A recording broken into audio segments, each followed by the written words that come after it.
I must have watched a different game. I must have watched a different game. My generosity is absolutely at stretching point to 45 minutes, probably closer to half an hour. After half-time, they just took a battering. They had a couple on the counter-attack with Greenwood, I'll give you that. But apart from that, they did nothing but feed off Villa mistakes. If I go through this United squad team, De Gea's back to some excellent form. Varane, quality player. Dalot, out. Lindelof, not good enough for Man United. Tellez, not good enough for Man United. Luke Shaw, yeah, good player when he wants to be. Fred, Matic, no. Fernandes, 2 goals at the weekend. Well done. Where's he been the rest of the time? Needs to get his head out his backside, stop complaining. Shows he's that player again that when he first came in, wanted to prove it to the fans. Not this guy that's complaining, whinging, moaning when everybody touches him. Got a chance, though, to keep going. Greenwood's a good young player. Keeps taking him off. Who else? Alanga's a young lad. Rashford's head's gone at the moment. Don't know what's wrong with him. Cavani's going to be picking his pension up soon. So is Ronaldo. So what are we saying? Are we saying it's not Rant's fault? And the manager's halfway clueless at the moment. But if you... I'm just telling you, that's the problems that they have, right? So if the players are the problem, then it doesn't make any difference who you have in charge. Be it Ole Gunnar Solskjaer, well, be it Rangnick. No. Good managers get more out of players. I'm just telling you where I think, in relation to Liverpool and City and Chelsea, their biggest competitors, where they are. Those players that played at the weekend. And I think I'm being kind to one or two of them. This club is aiming. This club needs to aim for the stars. It needs to shoot for the stars, and it's not. And it's not. And Rangnick's not the answer. He's not the answer either. But that's where they are, outplayed by Aston Villa 2 games in a row. That's where they are.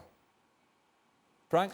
I think it's really what Manchester United is missing when they try to buy players, where the essence of Manchester United in the 90s, where they came back and they won, I think it was in 95, 96, the Premier League, coming back from maybe 11 or 13 points behind Newcastle. They brought 5 young players. 5 players were, very hungry about being in the Premier League. Gary Neville, David Beckham, Phil Neville, Scholes, and some others, which are the essence. I understand what the fans are expecting from a club like that. Those players who come over don't get it. They get the money, but they don't understand the meaning of belonging to Manchester United.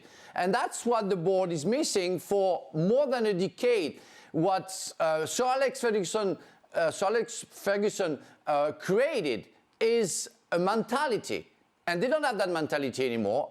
They don't understand what it means to be a Manchester United player, and it's why they don't have the result. I tell you, and I forgot one, and he's easily forgettable at the moment. Jadon Sancho. Yeah. Hasn't kicked a ball. Somebody tell me anything he's done. He's probably done something in 6 months, but it's not much. Probably done something. I'd expect him to do a bit more. There's a reason he's sitting on his backside and the bench. He's done nothing. I tell you what. I tell you how bad they are at the moment, right? And this is people don't like reality, but this is a reality check. Villa were poor in the first half. Poor. Gerrard's been in there and he shook them up a little bit. And then they hit the buffers. And he's not going to stand for mediocrity. At half-time, he would have been roasting that Villa team. And do you know what they've been saying? I imagine, because I'm thinking it, and I think most are, this United team are weak. They're embarrassing. You can get at them. And what Villa did in the first half was not good enough for Aston Villa. Never mind for Man United. And I think he went in at half-time, he made some changes, and he probably wiped the floor with 1 or 2 of those players and get out there, because this team are weak in the backbone. And Villa went out, and they took it to Man United. That's what every team does now. They take it to Man United. This is one of the most expensively assembled squads in Europe, and yet they're a pale shadow of what they should be. And it's 2 years. I keep going back to this. It's 2 years, 2.5 years of poor management, and longer with the chief executive and the owners. To sit and let the Solskjaers of this world and one or two just sit there and allow this mediocrity. This is what happens when it festers. It's not fixed in 6 weeks. It's not. It's not fixed in 6 weeks. There's bigger problems than that at Man United. And every team in the Premier League, almost every team in the Premier League will fancy taking them on now. That's how bad they are at the moment. Thanks so much for watching ESPN on YouTube. And for more sports highlights and analysis, be sure to download the ESPN app. And for premium content and live streaming, subscribe to ESPN Plus.